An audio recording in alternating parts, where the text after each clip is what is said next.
बंद पालन होती पेट्रोल सम्मुखीन जो विक्षोभ प्रदर्शन करा आज जो आम प्रतिवाद सभा करमर मान्यवर आम सभापति राज्य सभापति श्रीयुक्त नवीन पट्टनायक निर्देश आह्वान आम जो डीजेल आमर पेट्रोल दर वृद्धि होती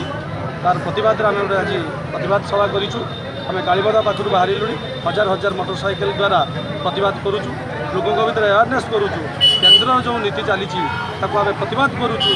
जो नरेंद्र मोदी शासन को आसवा पूर्व लारा देते 30 टंका डीजेल दर करेंगे बोली आज से नरेंद्र मोदी आज शासन को आसला 4 वर्ष भितर धीरे धीरे बढ़े आम 100 टंका डीजेल बढ़ा पहुँचला जोटा को जनसाधारण को अतव्यस्त कर सारा और साधारण जनसाधारण असंतुष्ट बढ़ला साधारण प्रत्येक जीवन चलचलन बहुत कुप्रभाव पड़ुँ तेणु आम प्रतिवाद करूँ ए बाबद केन्द्र सरकार गोटे विहित प्रतिकार न करेंगे आसंता दिन में आम विजु जनता दल बाल्यापाल ठिकाना जवाब देव राजरास्तार आंदोलन कर यार स्वर दिल्ली पर्यटन।